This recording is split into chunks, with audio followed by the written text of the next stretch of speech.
어둠이 깔리면 더 분주해지는 곳이 있습니다. 본격적인 겨울을 알리는 꼬막철이 시작됐기 때문이죠. 지금부터 내년 5월까지 이어지는 꼬막철. 기름진 벌바닥에서 긁어 올린 꼬막으로 그물이 그득합니다.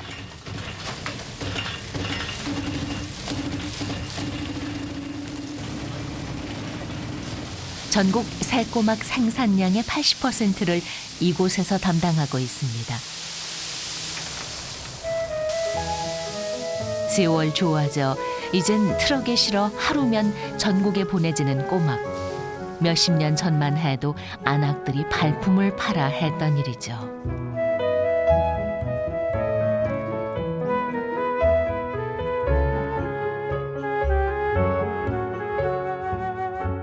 작은 양을 못 갖고 다니고 기차에 이제 예를 들자면 한 달아 두 달아 이렇게 사가지고 갖고 가서 팔고 그런 시절이 있었죠 이제.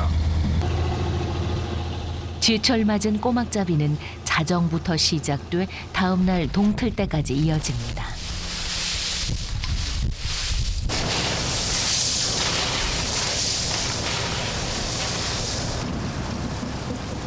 하룻밤 동안에만 67번 이상 그물 넣고 빼기를 반복하죠.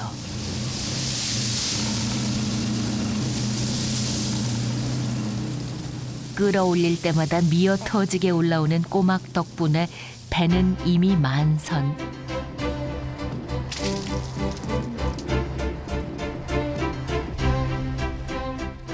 이곳에만 꼬막잡이 배가 50척이 넘습니다. 그리고 그 배들이 집결하는 곳, 소뚜껑을 닮아 이름 붙은 소댕이 선착장입니다. 미리 온 배들은 분리 작업이 한창입니다. 꼬막 껍데기하고 알맹이 걸러내주는 작업이에요.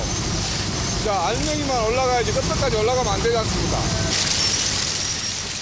한 해 생산되는 새꼬막 양만 해도 2천여 톤. 그 어마어마한 양을 입증이라도 하듯 걸러 나온 꼬막 껍데기가 산을 이뤘습니다.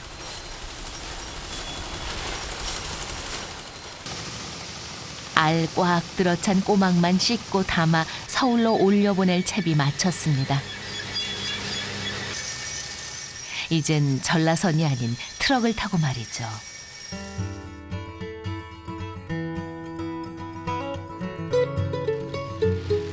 새꼬막에는 껍데기 꼴이 기와를 닮아 와룡자라는 멋진 이름도 있지만 이 마을에서는 좀 별난 별칭으로 불립니다.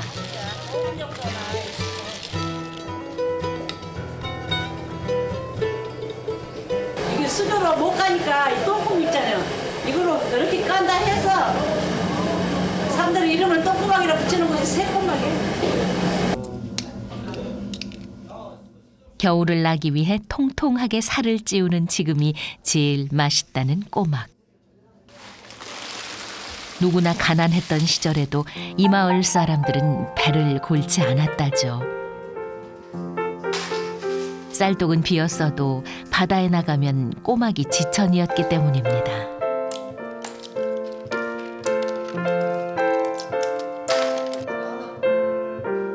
그래서 이 마을에서는 자기 손으로 꼬막만 까먹을 줄 알면 자식 다 키운 거란 말이 있나 봅니다.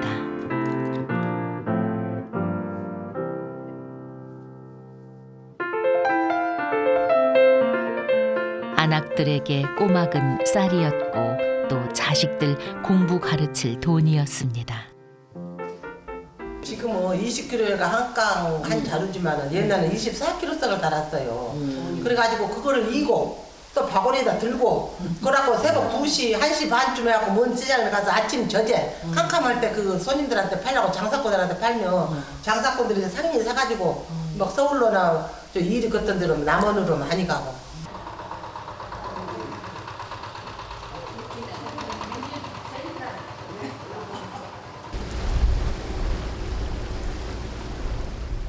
전국 참문어 생산량의 60%를 신기마을 어부들이 담당하고 있습니다. 전통 방식인 문어방으로 말이죠. 문어를 잡는 단지를 부르는 이름 문어방. 구멍에 들어가기를 좋아하는 문어의 습성을 이용한 잡이 방법입니다. 문어방이 집인 줄 알고 들어앉으면 줄줄이 끌어올리는 방식입니다.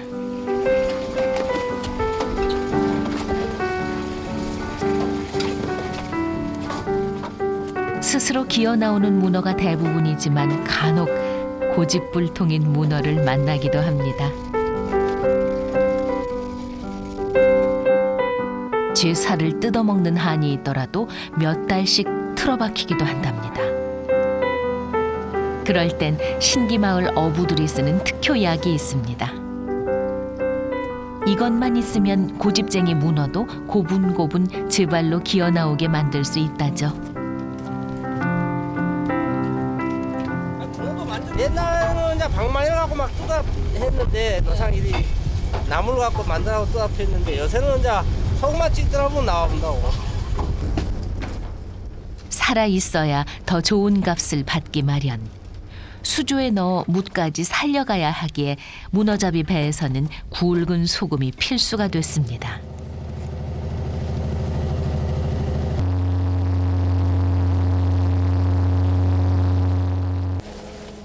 다행히 지난 여름 큰 태풍이 없었던 바다. 덕분에 올해 문어잡이는 그야말로 대풍입니다. 40년 넘게 문어만 쫓아 바다를 누볐던 신기마을 어부들에게도 올해 같은 해는 처음이라죠.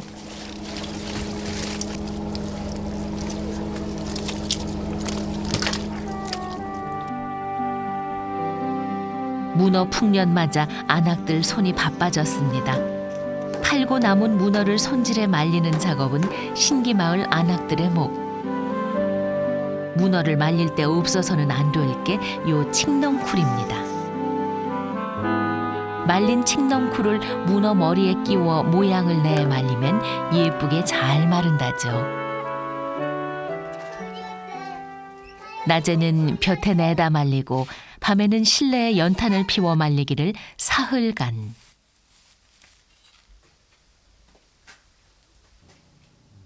정성 들여 말린 문어는 좋은 값에 팔려 전라선에 태워 보내졌습니다. 신기마을 안악들에게는 이만큼 고마운 존재도 없습니다.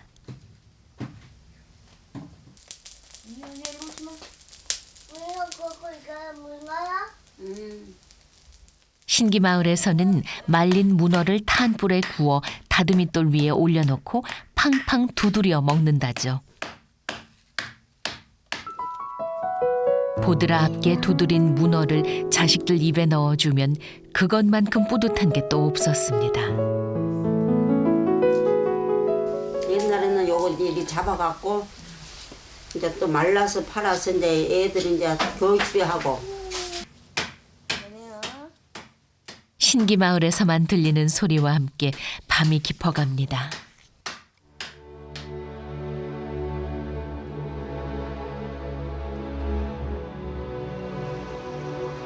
가난을 벗어나기 위해 전라선에 매달려야 했던 그런 시절이 있었습니다. 돈이 될 만한 건 전부 전라선에 실어 큰 도시로 보냈던 시절 말입니다. 하지만 그때 그 시절에도 전라선을 타지 못한 천덕꾸러기 물고기가 있습니다. 바로 물맥입니다.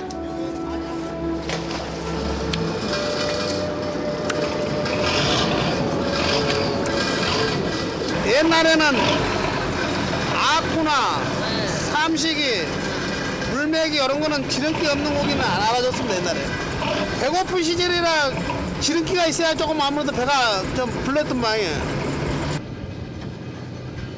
시절이 바뀌어 지금은 없어서 못 파는 생선이 됐죠. 11월 말부터 여수 앞바다는 돌아온 물메기로 들썩입니다. 한창 산란철인 요즘 얕은 바다로 몰려든 물메기는 미리 깔아놓은 통발 안에 들어가 알을 낳습니다.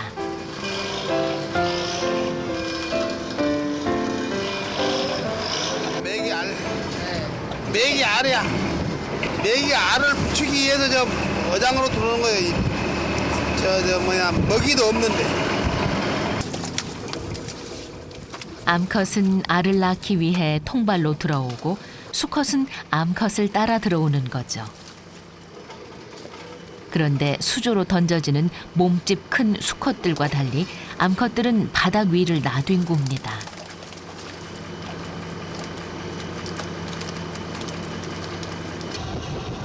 암컷은 수조에 들어가면 몸통 색깔이 바뀌어 죗값을 못 받습니다. 억울해도 수컷들에게 수조를 양보할 수밖에 없는 처지. 북서풍이 고기를 몰고 와 물메기가 제대로 풍년입니다. 어부 마음에도 시원한 바람이 부옵니다. 바다에 돈이 꽉 찼지. 바다에가 돈이 많이 있다고. 물메기가 전라선을 못한 데는 이유가 있습니다. 살이 무르고 연해서 쉬이 상하는 물메기. 지금이야 수조차에 뻥 뚫린 고속도로가 있으니 어디든 못 갈 곳이 없습니다.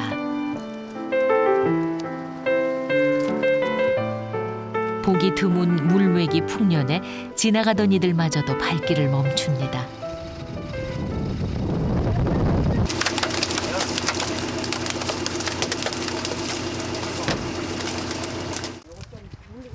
이듬해 3월까지 겨울 한철만 맛볼 수 있는 물메기.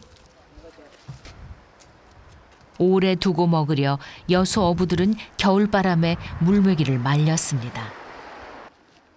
바싹 말려놓으면 몇 년이고 보관 가능했죠. 하지만 살이 무르고 두툼해 말리기까지 여간 손이 많이 가는 게 아닙니다. 이게 내가 그게 잘 안 말라요, 언니? 요거 엄청 잘 안 말르죠 이거. 이게 요거 손이 겁나게 많이 가는 거예요 이거 지금 뭐. 말리는 내내 만져주지 않으면 상하기 십상. 하지만 이렇게 부지런 떨면 1년 반차는 걱정 없었습니다.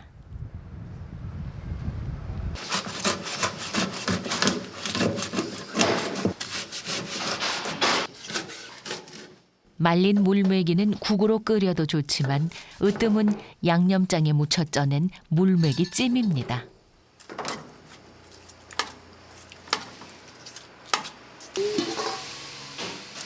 매콤한 양념에 쫀득한 살이 특히 일품이죠. 겨울 한철만 먹을 수 있는 물메기 탕은 어부들의 보양식. 별다른 양념 없이도 물메기 하나만으로 속까지 시원한 국물 맛이 우러납니다.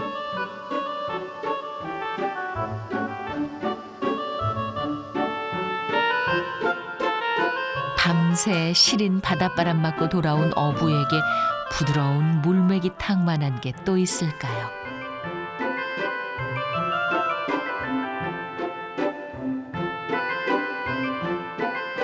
전라선에도 못 올랐던 천덕꾸러기 물고기. 이제는 호시절 만나 사람들이 일부러 찾는 겨울 별미가 됐습니다. 아, 이제 맛있다.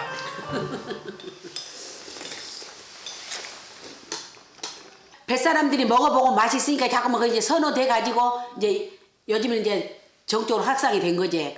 처음에는 안 먹고 좋은 고기만 먹으려고 그러고 요거는 그냥 버리다시피 한다는데 지금은 이제 반대가 됐죠, 반대가. 그리고 예.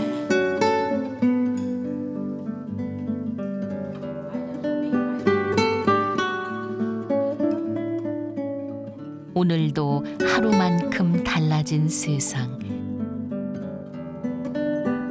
어머니 아버지의 땀이 어린 풍경들은 이제 기억 속으로 지워져 버렸습니다.